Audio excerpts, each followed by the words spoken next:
Making moments matter with the people that matter most is really essential today. When we try to take back talk, the goal is to remove the obstacles that have prevented people who really normally care about each other from talking. People can go through communication breakdowns where someone has misunderstood something or not fully understood something or doesn't want to understand something because it puts them into responsibility. It also puts them into accountabilities and liabilities to the Lord.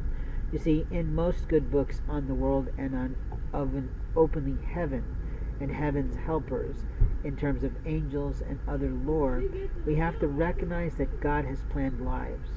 And when God has planned lives, He's expecting us to find those paths through His eyes, not through our human eyes. You see, how a God sees someone may not be how the world sees someone. We know about that all throughout communities where people misjudge someone. I can recall misjudging a woman to a port of who she is, and I'd have to say that in retrospect now. I always spoke about it in my business forum about how I met someone so incredible, so marvelous, so inspiring, so insightful, so witty, so wise, but at first I totally ignored them based on what they were wearing. I wasn't thinking about the mom who had a busy day and just couldn't get it all together that day. I wasn't thinking about the person who was sort of in struggle but couldn't quite get there in her mind to tell and share that with people. But what I did discover was she was something worth having in my life. When we try to make moments matter, we try to make new moments with people that we haven't met. And we want to let people do that because you never know how someone can impact our life in a second or in a minute.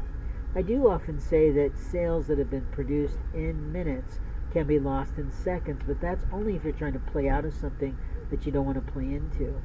Real life, real love, real liberty, real friendship, real business partnerships, real advising, real consulting is just that, real. It's about making the moments matter. It's about really good listening skills to hear what someone is really trying to accomplish in their life so that you can take whatever your skill sets are, whatever your gifts are, whatever your proper professional talents are, and help apply that to their life so that they go farther in life. In my practice of consulting and coaching people in marketing training, I'm always looking at how does this look to the general buyer?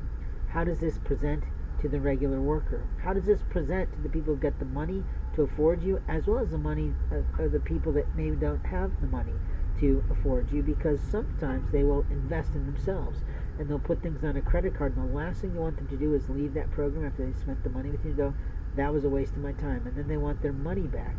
I once tried to sign up with a lady who was running a course and had a lot of questions, but she just really didn't like that, or her social media person didn't like that.